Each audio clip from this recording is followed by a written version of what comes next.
నిజ నిర్ధారణకు అంతిమ నిర్ణయం డిఎన్ఏ టెస్ట్. ఉన్నది ఉన్నట్లుగా వాస్తవాలను శోధించి వివరించేది మన డిఎన్ఏ టీవీ. మన రాష్ట్రం, మన ఛానల్.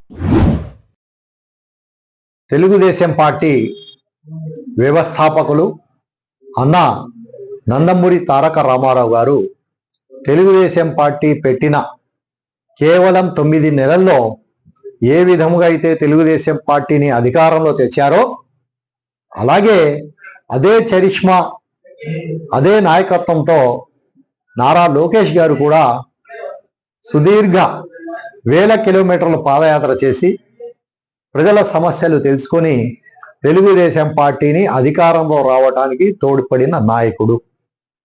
అలాగే తెలుగుదేశం పార్టీ కష్టకాలంలో ఉన్నప్పుడు ఇక తెలుగుదేశం పార్టీ పని అయిపోయింది, అధికారంలోకి రాదు అని ఎవరైతే చెప్పారో వాళ్ళ మోకాలికి చెప్పుతో కొట్టినట్టు ఆయన పాదయాత్ర చేసి తెలుగుదేశం పార్టీ కార్యకర్తలకు, ప్రజలకు నేను అండగా ఉన్నాను, మీరు నా వెంట నడవండి అని తెలుగుదేశం శ్రేణులకు ఉత్తేజపరిచి రాష్ట్రంలో తెలుగుదేశం పార్టీ మళ్ళీ అధికారంలో రావడానికి దోహదపడిన నాయకుడు నారా లోకేష్ గారు.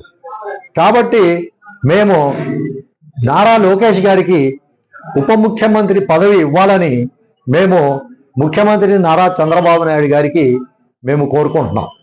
ఎందుకంటే ప్రజల సమస్యలు క్షుణ్ణంగా పరిశీలించి తెలుసుకున్న నాయకుడు నారా లోకేష్ గారు. కాబట్టి రేపు ఆయన ఉప ముఖ్యమంత్రి అయితే ప్రజల సమస్యలన్నీ ఇంకా ఎక్కువ సమస్యలు ఎక్కువ పార్టీకి కానీ ప్రజలకు కానీ లాభం ఏది. కాబట్టి మేము నారా లోకేష్ గారిని ఉప ముఖ్యమంత్రిగా పెట్టాలని కోరుతున్నాం. ఎందుకంటే ఏముంది, ఏదైతే తెలుగుదేశం కార్యకర్తలకు, సామాన్య ప్రజలకు వాళ్ళు ఏదైతే వేధించారో వైసీపీ వాళ్ళు, ఎవరు వేధించారు ఏదనేది దాంట్లో ఆయన రాసుకున్నారు.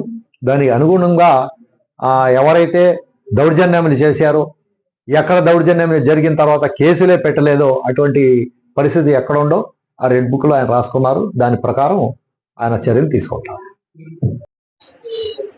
మరి రాష్ట్రం అంతా కూడా, రాష్ట్రంలో ఉన్న మహిళలే కాదు, పురుషులే కాదు, 5 కోట్ల మంది ప్రజలంతా కూడా ఒకే ఆకాంక్ష మీద ఉన్నారు.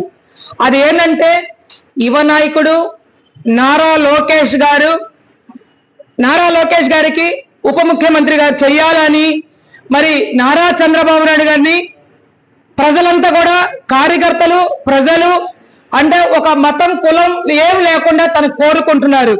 ఎందుకంటే నారా లోకేష్ గారు పాదయాత్ర చేసినప్పుడు ప్రజల గురించి ఏ సందులో, ఏ గల్లీలో ఎవరు ఏం చేశారు అంటే, సైకో ప్రభుత్వంలో ఉన్నప్పుడు 5 సంవత్సరాలు ఏ రకంగా బాధలు పెట్టాడు, ఏ రకంగా ఇబ్బందులు పెట్టాడు, ఏ రకంగా ఆడబిడ్డలు అన్యాయం అయిపోయారు, ఏ రకంగా మానభంగాలు జరిగినాయి, ఎట్లా గంజాయికి పెంచి పోషించారు అని ఆ రకంగా ఉన్నప్పుడు తన బాధలన్నీ తెలుసుకున్న నాయకుడు యువ నాయకుడు నారా లోకేష్ గారు. కాబట్టి మరి యువ నాయకుడు నారా లోకేష్ కి మరి ఉప ముఖ్యమంత్రిగా ఇవ్వాలని మేమంతా కూడా, నేను ఒక మహిళగా, ఒక ముస్లింస్ మహిళగా నేను కోరుకుంటమే కాదు, మా సమాజం అంతా కూడా తను కోరుకుంటుంది. ఎందుకంటే మొన్న ఆయన ఒక మాట మాట్లాడారు, మౌజన్లకి, ఇమాములకి కూడా మళ్ళీ వెంటనే వాళ్ళకి 10,000, 5,000 రూపాయలు ఇవ్వాలని కోరుకున్న నాయకుడు యువ నాయకుడు నారా లోకేష్ గారు. కాబట్టి ఆనాడు చంద్రబాబు నాయుడు గారు ప్రభుత్వంలో ఆయన ఇచ్చినప్పుడు ఈ సైకో ప్రభుత్వంలో మా ఇమాములకి, మరి మా మౌజన్లకి, మా షాదీకా, మా దుల్హన్ పథకాలు అన్ని తీసేశాడు. కాబట్టి యువ నాయకుడు నారా లోకేష్ గారు ఆధ్వర్యంలో ఇట్లాంటివన్నీ కూడా మా సమాజానికి మంచి జరిగిద్దని మేమంతా కోరుకుంటమే కాదు, ఆ అల్లాని దువా కూడా చేస్తున్నాం. అందరికీ నమస్కారం. తెలుగుదేశం పార్టీ జాతీయ ప్రధాన కార్యదర్శి యోగలం రథసారథి నారా లోకేష్ గారిని ఉప ముఖ్యమంత్రిగా నియమించాలని నారా చంద్రబాబు నాయుడు గారిని, ముఖ్యమంత్రి గారిని మేము ప్రధానంగా డిమాండ్ చేస్తున్నాము. ఎందుకంటే యువగలం పాదయాత్రతో రాష్ట్ర నలుమూలల్లో జరుగుతున్న సమస్యలపై పాదయాత్ర చేసి స్వయంగా సమస్యలు తెలుసుకున్న మనిషి నారా లోకేష్ గారు.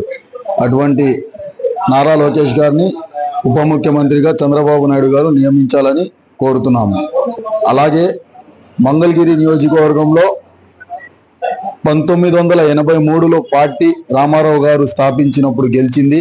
ఆ తర్వాత అక్కడ ఇప్పుడు దాకా తెలుగుదేశం పార్టీ గెలవలేదు. అటువంటి నియోజకవర్గంలో నేను నాయకుడిగా అక్కడ ఎదుగుతాను, ఆ నియోజకవర్గంలో పార్టీ మళ్ళీ గెలిపిస్తాను పార్టీని ఇది చేసి మళ్ళీ అక్కడ ఆయన 1,00,000 ఓట్ల మెజారిటీతో గెలిచిన నాయకుడు నారా లోకేష్ గారు. అటువంటి నాయకుడికి ఉప ముఖ్యమంత్రి పదవి చంద్రబాబు నాయుడు గారు కేటాయించాలని మేము ప్రధానంగా డిమాండ్ చేస్తున్నాం.